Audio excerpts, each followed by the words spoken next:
Dr. Hora had been a therapist for 300 years. She had treated 47 different species across the galaxy. Each one had their problems, sure, but they all made sense in the end.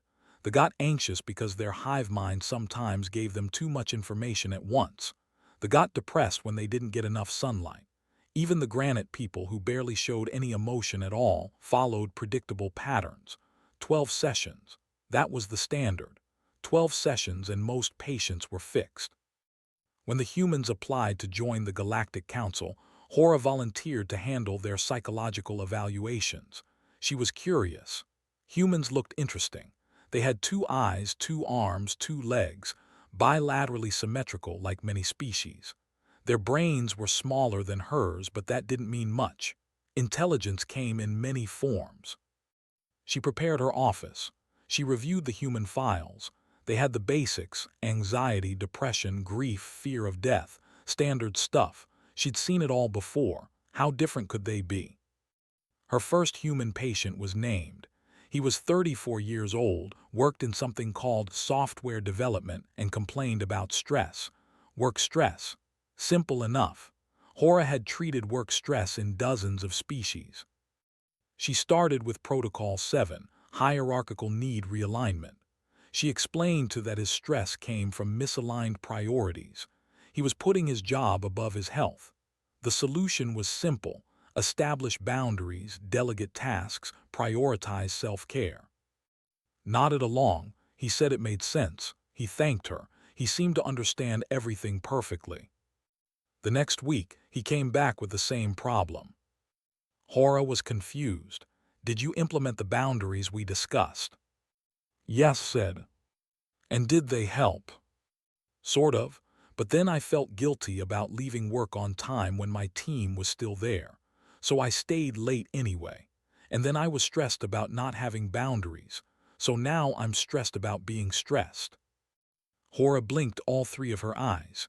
You felt guilty about solving your problem. Yeah. Why? Because Mai has 3 kids and leaves early twice a week for them. If she can handle the workload and leave early, and I don't have kids and still can't keep up, that means I'm just bad at my job, right? Hora consulted her notes. Your situation is irrelevant to your. I know. Then why does it affect you? I don't know, it just does. This was new. Hora tried Protocol 19, temporal perspective adjustment. She explained that in 5 years this job stress wouldn't matter. In 10 years he wouldn't even remember it. He should zoom out and see the bigger picture. Said that helped. He seemed genuinely relieved. Hora was pleased. The next week came back, still stressed. But you said the temporal perspective helped, Hora said. It did, but then I thought about how I'm wasting these years being stressed when they're part of my life too. Like, I can't just write off my 30s as this doesn't matter. It matters now, you know. I'm living it. But you agreed that in the long term. I know what I agreed to, but feelings don't work on long-term logic. Feelings don't work on long-term logic. Hora had never heard anything like it. Feelings were responses to stimuli. You changed the stimulus or changed the interpretation, and the feeling changed. That was basic psychology. It worked on every species she'd ever treated. She tried Protocol 3, cognitive restructuring. Protocol 12, exposure-based desensitization. Protocol 28, neurochemical rebalancing meditation. Understood all of them, agreed with all of them, implemented some of them, ignored others, half-implemented a few, and somehow ended up more confused than when he started. By session 5, Hora's notes looked like a spiral, was simultaneously getting better and getting worse. He understood his problems but couldn't change them. He wanted to change but was afraid of change. He knew his fears were irrational but felt them anyway. He was grateful for therapy but resented needing it. Every single statement came with a but. She consulted her colleague, Dr. X. He was a specialist in paradoxical thinking. If anyone could handle a complicated case, it was him. I have a patient who thinks in contradictions, Hora said. The humans, X asked. How did you know? Because I have 3 of them, they're all like that. X explained his case. A human woman named Sarah. She came in for depression. Standard case, he thought. But then Sarah said she was depressed about being anxious about being depressed. When X tried to untangle this, Sarah said that knowing she shouldn't feel depressed made her feel worse about feeling depressed, which made her feel stupid, which made her more depressed, which made her anxious about being in a depression spiral, which made her depressed about being anxious.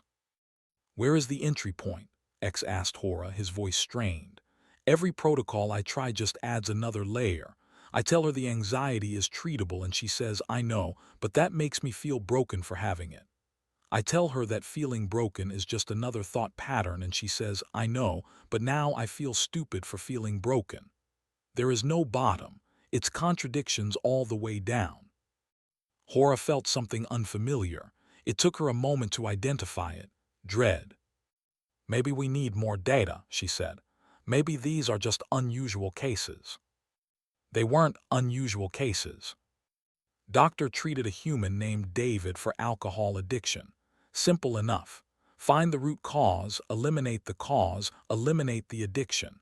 David drank because his father was emotionally abusive. Clear causation. When did the abuse stop? Asked. When he died, 20 years ago, David said. Then the cause no longer exists. You can stop drinking. I know. But you continue. Yeah. Why? David shrugged. Habit, I guess. It's complicated. Consulted the Galactic Standard Psychological Framework, Volume 12, section on behavioral addiction. The entry was clear.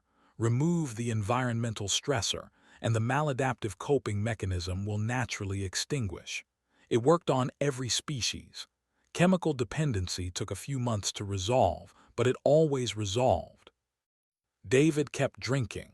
Every week he came in, agreed that his father was dead and couldn't hurt him anymore, agreed that drinking was hurting him, agreed that he should stop, and then didn't stop.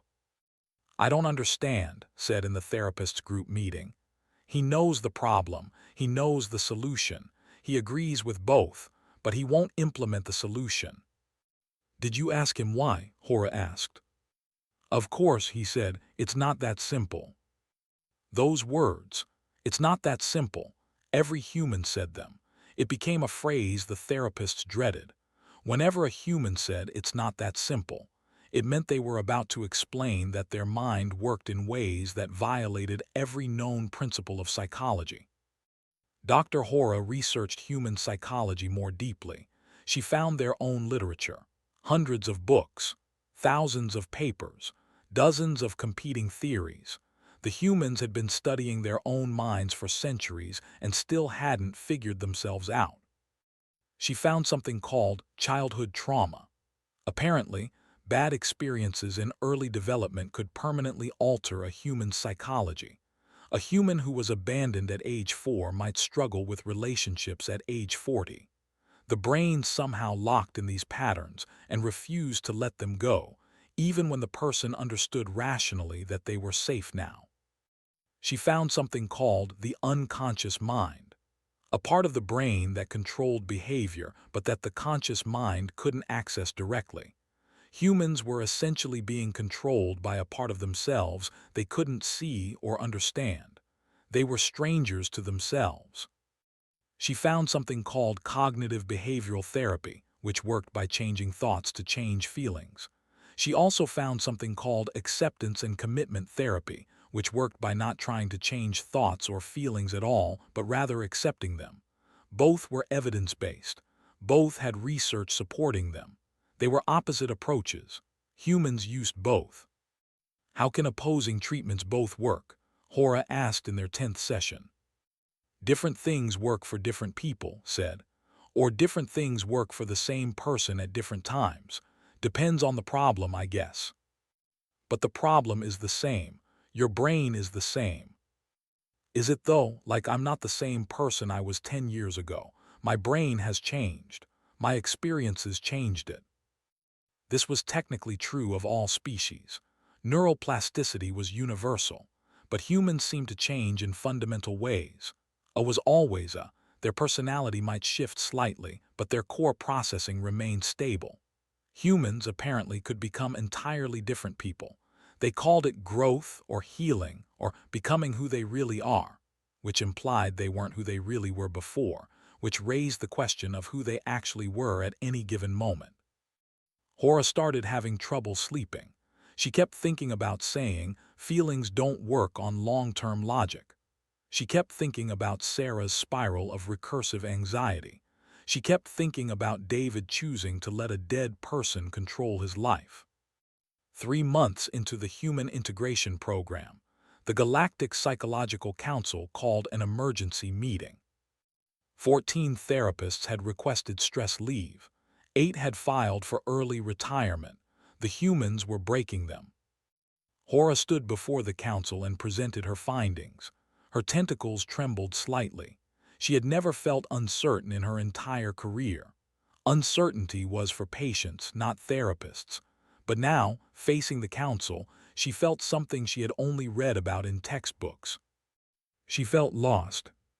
The humans, she began, are not like other species. They do not respond to standard protocols. They understand logic but are not bound by it. They can know something intellectually while not knowing it emotionally. These appear to be two separate systems. You cannot fix one by addressing the other. Elder Morpheus, head of the council, leaned forward. His ancient eyes studied her carefully. Are you saying the humans are untreatable? No, Hora said carefully. I'm saying we don't know how to treat them. Everything we know about psychology assumes a unified consciousness. The humans are not unified. They are fragments. They have an unconscious mind that controls them. They have childhood experiences that dictate adult behavior. They have emotional knowledge and intellectual knowledge, and the two can completely contradict each other. A human can feel terrified while knowing they are safe. They can feel worthless while knowing intellectually that they have value. The feeling and the knowing exist simultaneously without resolving. The council chamber was silent. How is that possible? Someone asked. I don't know, Hora said. Those 3 words felt like failure. Dr. X spoke next. He looked exhausted. His usual sharp posture had collapsed into something defeated. I have a patient who has intrusive thoughts about harming her child. She came to me in a panic. She loves her child deeply. She would never harm her child. But her brain keeps showing her images of harming her child. She can't make them stop. The more she tries not to think about it, the worse it gets. The Granite People's representative made a sound of horror. That's a severe malfunction. She needs immediate intervention. That's what I said, X replied. But her human doctor told her this was normal, that many parents have these thoughts, that they're called intrusive thoughts, and the solution is to acknowledge them without judgment and let them pass. Not to suppress them, because suppression makes them stronger. She asked me if I thought she was a bad mother for having them. What did you say? Hora asked. I didn't know what to say. What kind of species has random thoughts they don't mean? Thoughts that cause them distress? Thoughts they must simultaneously take seriously and not take seriously. X looked at his hands. I've been a therapist for 200 years. I've never been speechless before. The meeting continued for hours. Every therapist had stories. The humans who self-sabotaged. The humans who knew exactly what their problem was and exactly how to fix it, but simply didn't fix it for years. The humans who made the same mistakes over and over while being fully aware they were doing it. The humans who needed to be ready before they could change, even though being ready seemed to be a completely arbitrary state that no one could define. Doctor shared his breakthrough case with David. After months of therapy, David finally had a moment of clarity. He realized his drinking wasn't about his father anymore. It was about him. He was choosing to drink. He could choose to stop. I thought we had finally gotten somewhere, said. But the next week, David came in drunk. I asked him what happened to his realization. He said he knew all that intellectually, but emotionally, he just couldn't do it yet. He said he needed to process his feelings first. Process his feelings? Elder Morpheus asked. Yes, Apparently, humans can have feelings that are unprocessed, like backed up waste in a biological system. They have to deliberately experience them later. They call it processing. David said he had been suppressing his feelings about his father for 20 years, and now he needed to feel them before he could move on. So he's going to feel worse before he feels better. He estimated this would take 6 months to a year. He estimated his own healing time, Morpheus asked. Yes, based on other humans' experiences. They share their healing stories with each other. They have support groups. They have online forums. They compare their psychological processes like we compare data results. It's bizarrely systematic for something they claim is deeply personal and individual. Hora felt dizzy. She had been feeling dizzy a lot lately. Her physician said it was stress. She was experiencing stress. She, a therapist who had treated stress in thousands of patients, was now stressed herself. "I request a leave of absence," she said suddenly. The words came out before she could stop them. "I need time to process this." The moment she said process, she realized she was using their language. The humans were infecting her thinking. She was starting to see the world in their terms. Feelings that needed processing. Thoughts that needed challenging. Beliefs that needed examining. It was all so exhausting. Elder Morpheus nodded slowly. "Granted, does anyone else need leave?" Half the room raised their appendages. The humans, meanwhile, continued their therapy sessions with the few remaining therapists, completely unaware that they were causing a crisis. They showed up on time, talked about their problems, nodded at advice, and continued being bewildering, contradictory, impossible creatures. And somewhere in the back of Hora's mind, as she packed up her office, a thought emerged that terrified her more than anything else. If humans could function despite being such psychological impossibilities, what did that say about the nature of consciousness itself? What did that say about everything they thought they knew? She pushed the thought away. She would process it later. She stopped, horrified. There it was again. Their language, their thinking. The humans were in her head now, and she had no idea how to get them out. Dr. Hora took her leave. She went home. She tried to rest, but she couldn't stop thinking about her patients. Specifically, she couldn't stop thinking about his most recent session, the one right before she requested leave. Had come in excited. "I figured it out," he said. "I figured out why I'm stressed." Hora had been cautiously hopeful. "Tell me." "It's because I care too much. I'm stressed because I'm trying to be perfect. And I'm trying to be perfect because when I was a kid, my parents only praised me when I got good grades. So I learned that I'm only valuable when I'm achieving. That's the core wound." Hora checked her notes. "Yes, we identified this in session 2. I gave you this exact framework 6 months ago." Blinked. "Wait, really?" "Yes, you agreed with it at the time." Sat back. "I mean, yeah, I remember you saying that, but I didn't really get it until now. Like, I knew it intellectually, but I didn't feel it, you know." No, Hora did not know. That was the problem. None of them knew. How could you know something without feeling it? How could information exist in your brain but not really exist? How could you hold knowledge that didn't change you? But for this distinction was obvious. He talked about intellectual understanding versus emotional understanding, as if they were completely different things. And apparently, for healing to happen, you needed the emotional understanding. The intellectual understanding was just words. "So what now?" Hora had asked. "Now I need to do the work." "What work?" "The healing work I need to myself. Give myself the unconditional love my parents didn't give me. It's a process." That word again, process. Everything was a process. Healing was a process. Growth was a process. Change was a process. And processes took time.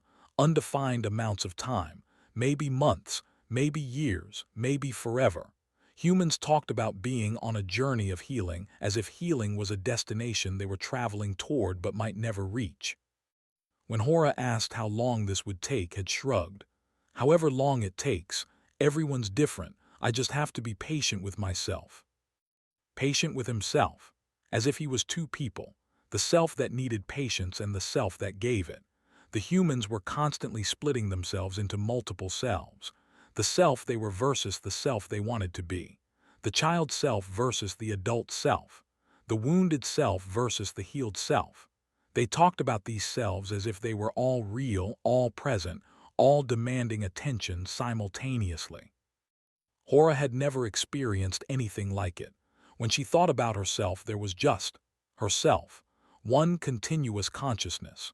Sure, she had memories of being younger, but that younger self wasn't still inside her, needing care. It was just the past. The humans seemed to carry their pasts inside them like living things.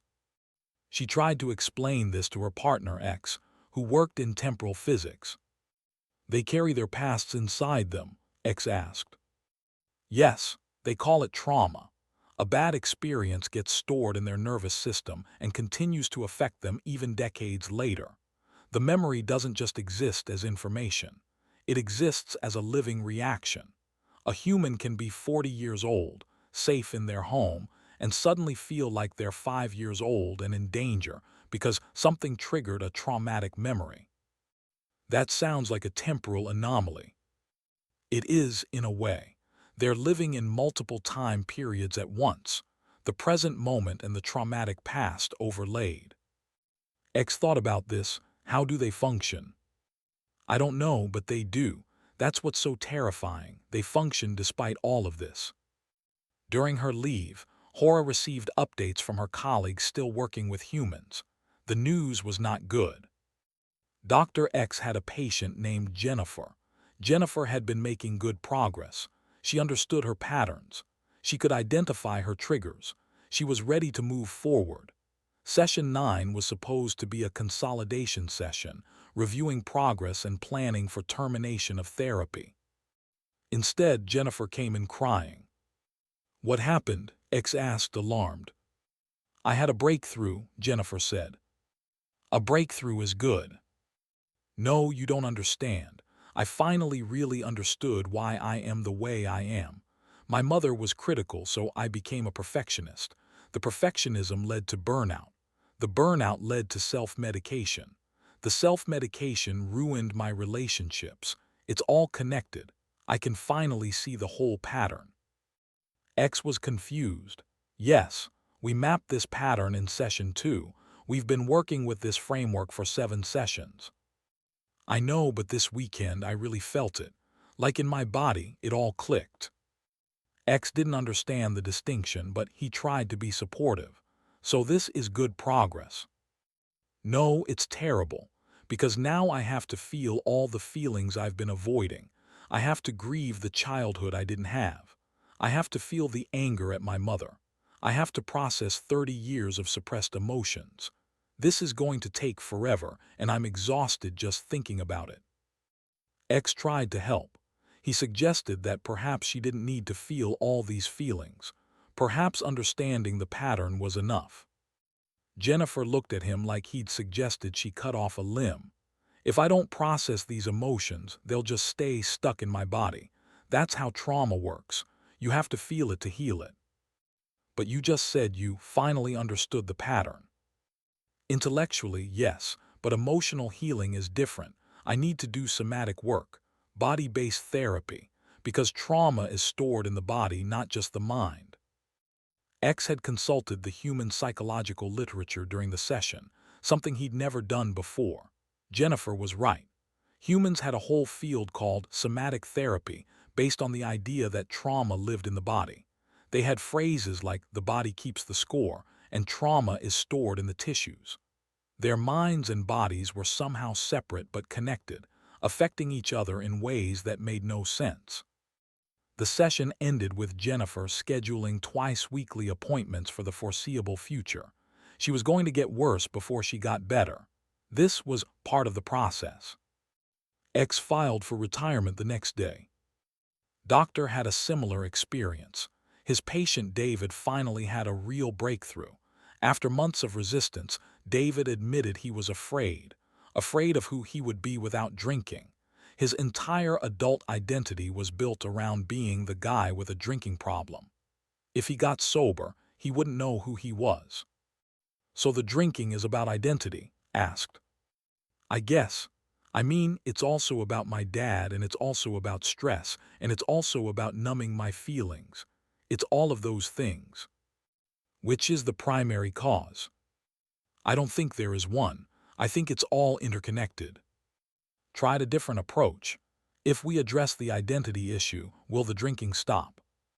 "Maybe, probably not immediately.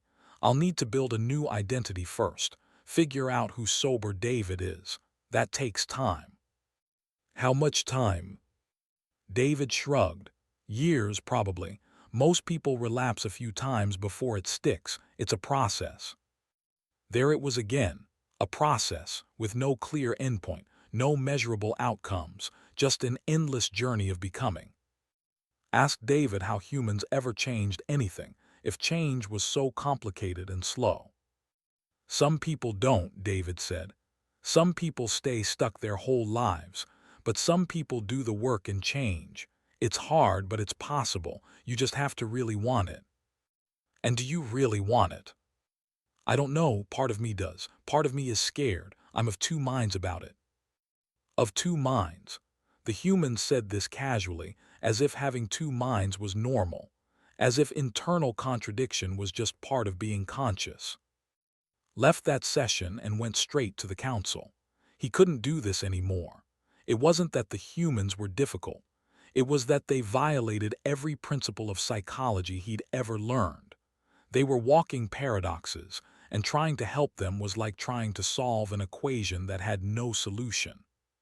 The emergency meeting reconvened. This time, the news was even worse. 23 therapists had worked with humans. 18 had retired. 3 were on permanent medical leave. 2 had transferred to research positions studying quantum mechanics and temporal paradoxes, which they said were less stressful and made more sense. Elder Morpheus looked older than Hora had ever seen him. "What do we do?" he asked the room. No one had an answer. Dr. Hora stood up. She had been thinking about this during her leave. "We can't treat them," she said. "Not with our frameworks. The humans need human therapists." "But they're asking for our help," someone protested.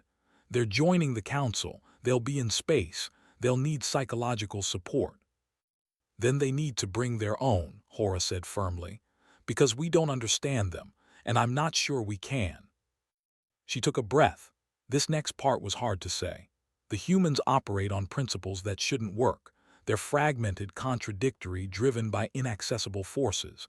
They can know something without knowing it. They can want something and fear it simultaneously. They can understand their problems perfectly and not solve them for years or decades. They are psychologically impossible, and yet they function. Some of them function extremely well. "How?" Morpheus asked. "I don't know. That's my point. After 300 years as a therapist, after treating 47 species successfully, I finally found a species I cannot help because I cannot understand how they exist in the first place." The room was silent. Hora continued.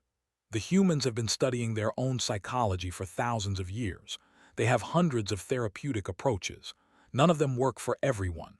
Some work for some people some of the time. They accept this. They accept that consciousness is mysterious, that healing is non-linear, that change is slow and complicated and often incomplete.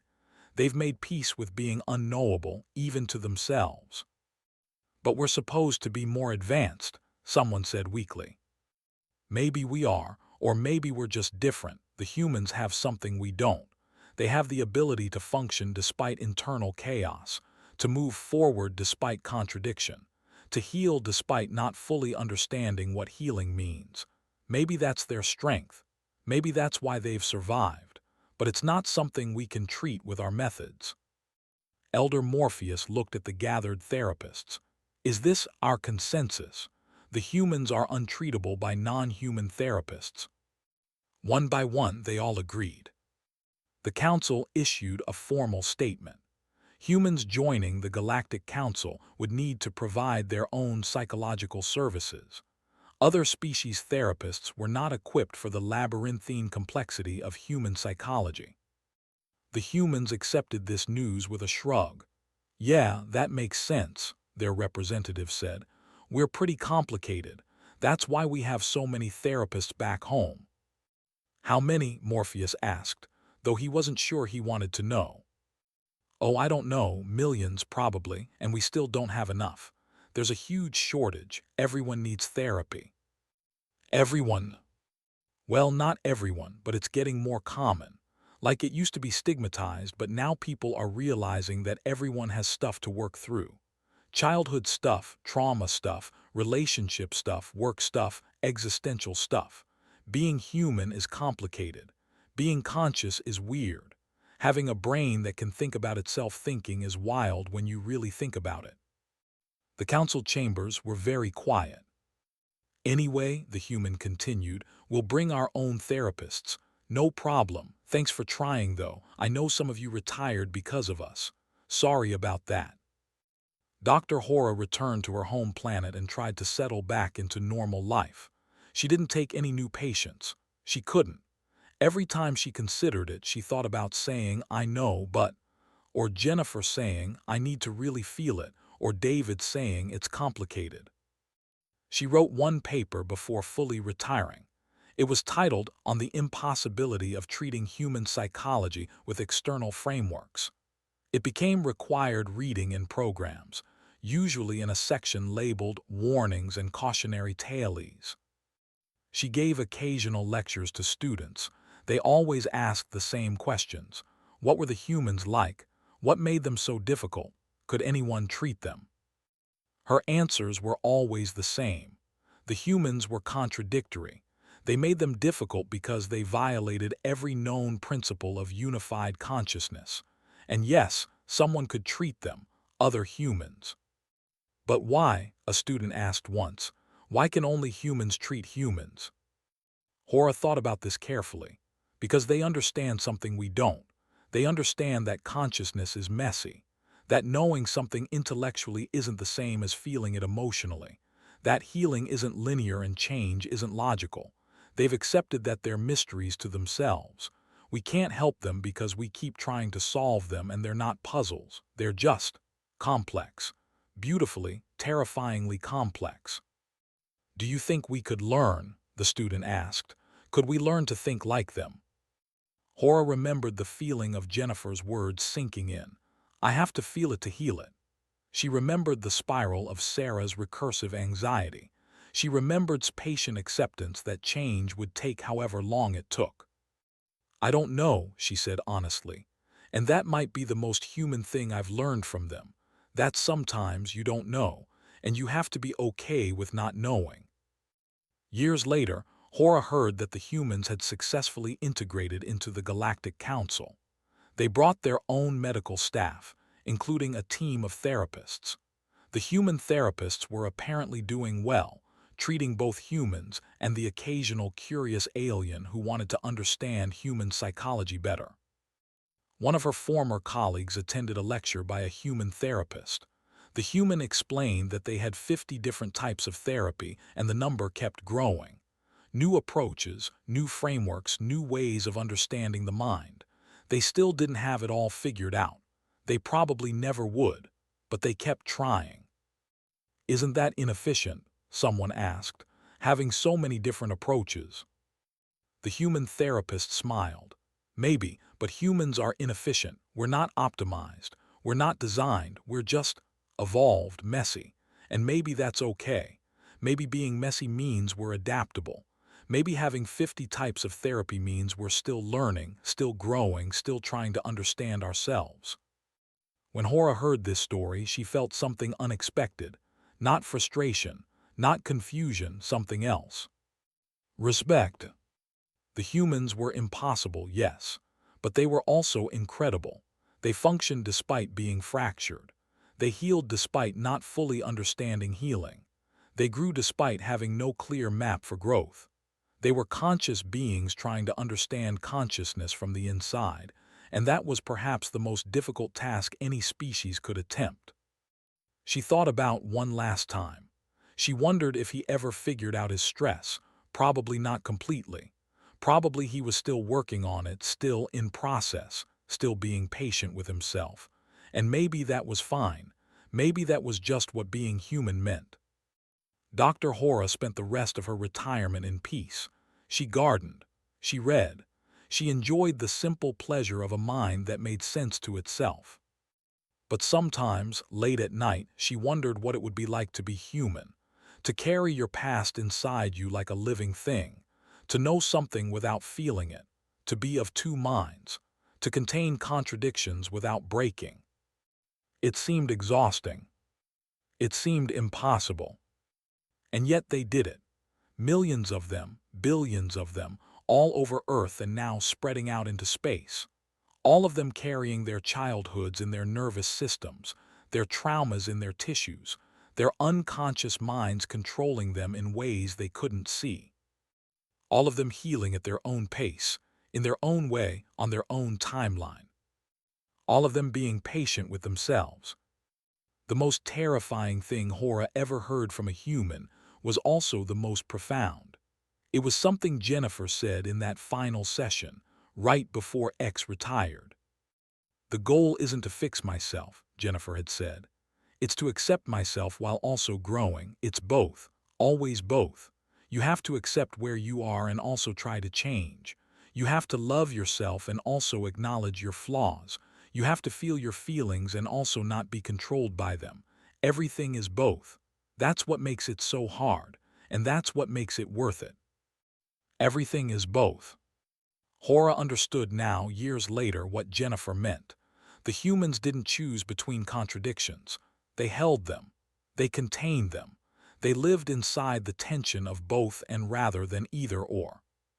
And maybe, she thought, that was the secret to their success. Maybe being impossible was what made them possible.